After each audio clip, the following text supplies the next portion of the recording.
आदरणीय सभापति जी,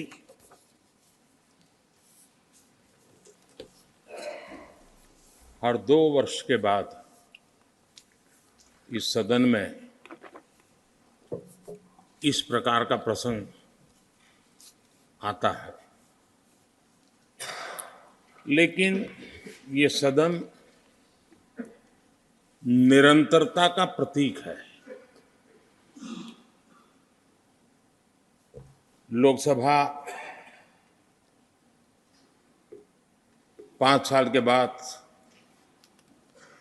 नए रंग रूप के साथ सज जाती है।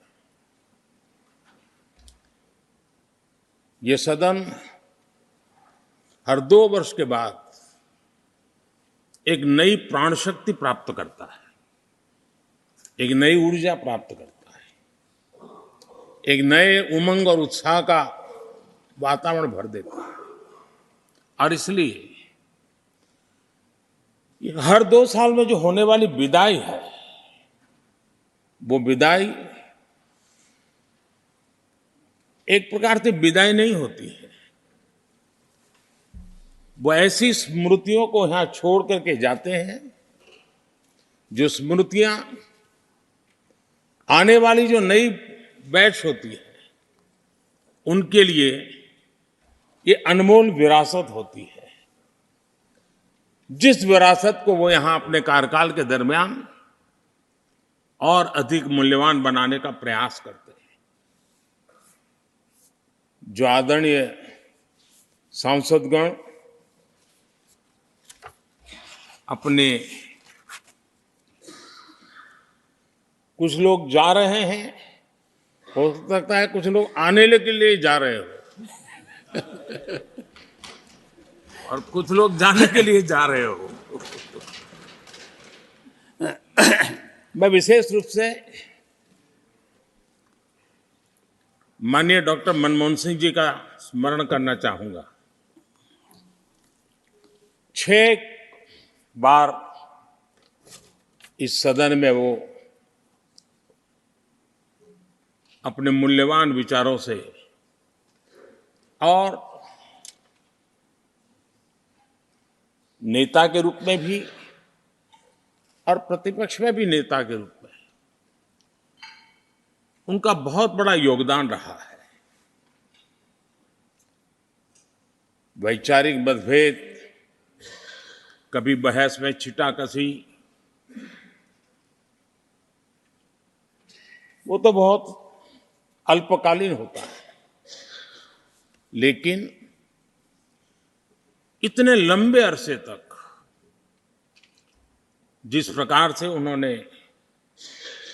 इस सदन का मार्गदर्शन किया है, देश का मार्गदर्शन किया है, वो हमेशा हमेशा जब भी हमारे लोकतंत्र की चर्चा होगी, तो कुछ माननीय सदस्यों की जो चर्चा होगी, उसमें माननीय डॉक्टर मनमोहन सिंह की योगदान की चर्चा जरूर होगी।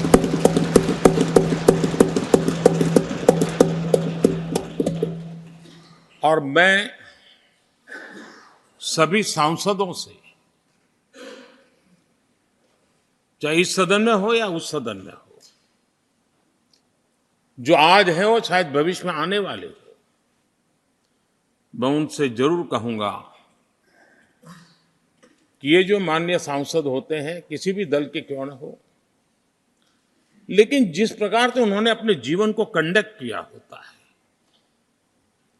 जिस प्रकार की प्रतिभा के दर्शन उन्होंने अपने कार्यकाल में कराए होते हैं, उसका हमने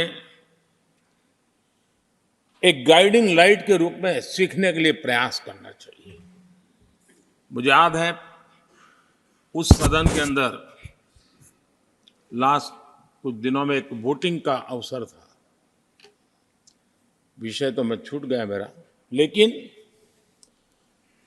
पता था कि विजय ट्रेजरी बैंक की होने वाली है। अंतर भी बहुत था, लेकिन doctor Manmohan Singh ji wheel chair में आए, वोट किया एक सांसद अपने दायित्व के लिए कितना सजग है, उसका वो उदाहरण है। वो प्रेरक उदाहरण था। इतना ही नहीं, मैं देख रहा था कभी कमिटी के चुनाव हुए, कमिटी मेंबर्स के, वो व्हीलचेयर में वोट देने आए। सवाल ये नहीं है कि वो किसको ताकत देने के लिए आए थे। मैं मानता हूं वो लोकतंत्र को ताकत देने आए थे।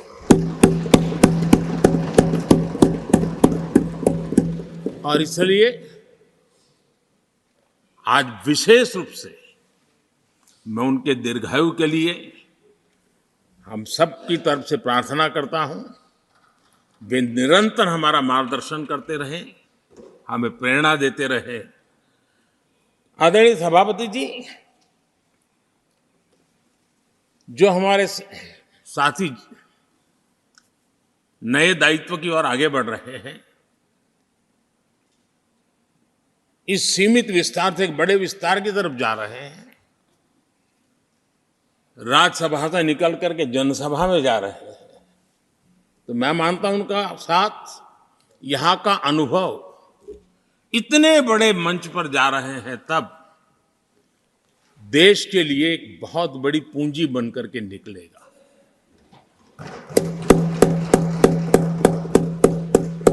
किसी यूनिवर्सिटी में भी 3-4 साल के बाद एक नया व्यक्तित्व बाहर निकलता है। ये तो 6 साल की विविधताओं से भरी हुई है, अनुभव से घड़ी हुई एक ऐसी यूनिवर्सिटी है जहां 6 साल रहने के बाद कोई भी व्यक्ति ऐसा निखर करके निकलता है, ऐसा तेजस्वी बन करके जाता है, वो जहां भी रहता है, जिस भूमिका से रहता है, वो अवश्य हमारे कार्य को अधिक ताकतवर बनाएगा, राष्ट्र के काम को गति देने का सामर्थ्य देगा। ये जो माननीय सांसद जा रहे हैं, एक प्रकार से वो वैसे ग्रुप है जिनको दोनों सदन में रहने का, पुराने वाले संसद के भवन में भी और नए वाले संसद के भवन में भी उनको रहने का अवसर मिला। ये साथी जा रहे हैं, वो आजादी के 75 वर्ष अमृत काल का, उसके नेतृत्व का साक्षी बनकर के जा रहे हैं। और ये साथी जो जा रहे हैं, हमारे संविधान के 75 साल, उसकी भी शोभा बढ़ाते हुए आज हम सबके साथ जा रहे हैं, तो अनेक स्मृतियां लेकर के जा रहे हैं। हम वो दिन भूल नहीं सकते कि कोविड के कठिन कालखंड में हम सब ने परिस्थितियों को समझा, परिस्थितियों के अनुकूल अपने आप को गढ़ा। यहां बैठने के लिए कहा तो यहां बैठो, वहां बैठने के लिए कहा तो वहां बैठो, उस कमरे में बैठने के लिए कहो। किसी भी दल के किसी भी सांसद ने ऐसे विषयों को लेकर के देश के काम को रुकने नहीं दिया। और कोरोना के वो कालखंड जीवन और मौत का खेल था, घर से बाहर निकले पता नहीं क्या होगा। उसके बाद भी माननीय सांसदों ने सदन में आकर के देश की जिम्मेवारियों को निभाया, देश को आगे बढ़ाया। और इसलिए मैं समझता हूं कि उस कालखंड ने हमें बहुत कुछ सिखाया है। संकटों के बीच भी भारत की संसद में बैठे हुए व्यक्ति कितने बड़े दायित्व को निभाने के लिए कितना बड़ा रिस्क भी लेते हैं और कितनी कठिनाइयों के बीच में काम भी करते हैं, इसका अनुभव भी हमें हुआ।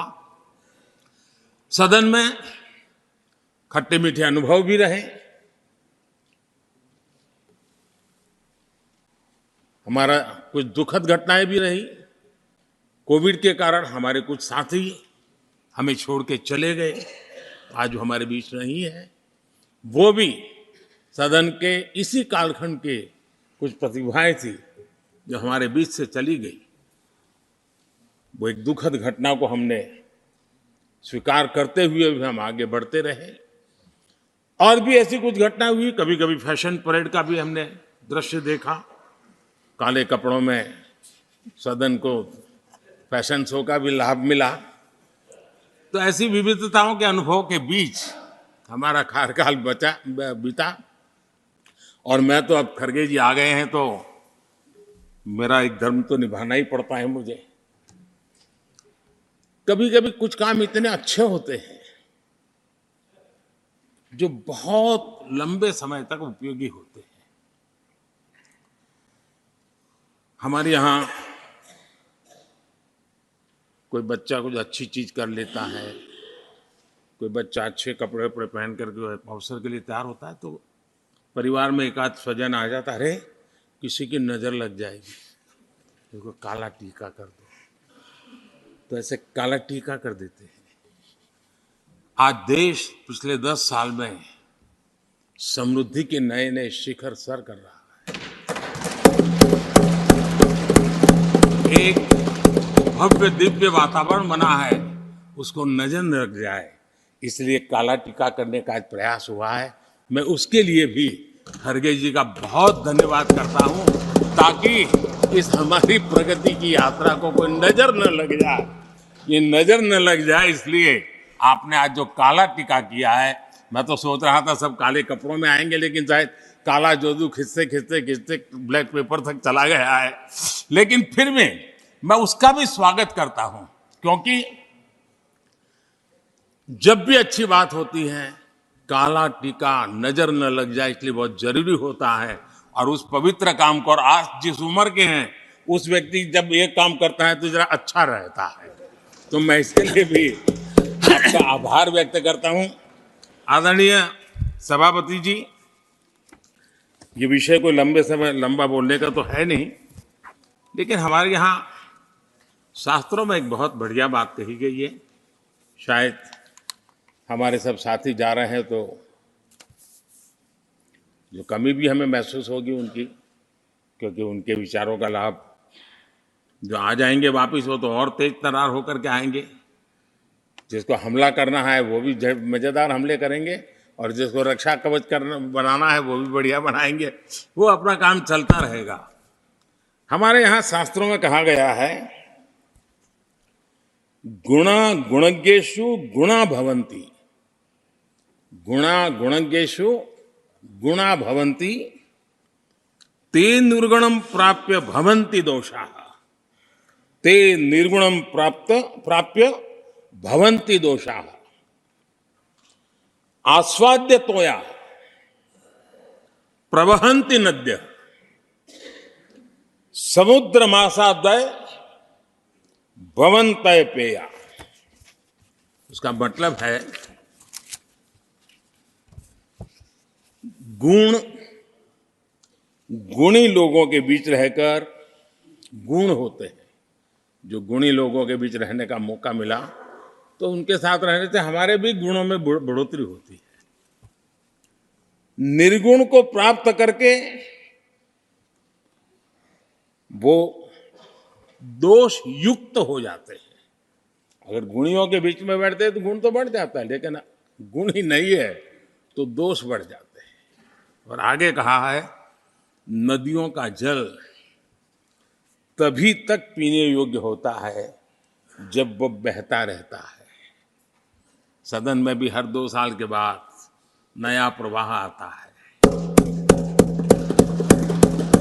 और जब तक बहता रहता है, लेकिन नदी कितनी ही मीठी क्यों ना हो, पानी कितना ही स्वादिष्ट क्यों ना हो, लेकिन जैसे ही समुद्र से मिल जाती हैं वो किसी काम की रहती नहीं है, उसमें दोष आ जाते हैं, दोष युक्त हो जाते हैं। और इसलिए समुद्र को प्राप्त करने के बाद पीने योग्य नहीं रहता। मैं समझता हूँ ये संदेश हर एक के जीवन में प्रेरक रहेगा। इसी भावना के साथ जो साथी समाज जीवन के एक बहुत बड़े फलक पर जा रहे हैं, इस जीवंत यूनिवर्सिटी से अनुभव प्राप्त करके जा रहे हैं, उनका मार्गदर्शन, उनका कर्तृत्व राष्ट्र के काम आएगा, नई पीढ़ी को प्रेरणा देता रहेगा। मैं सभी साथियों को हृदय से अनेक अनेक शुभकामनाएं देता हूं। बहुत बहुत धन्यवाद।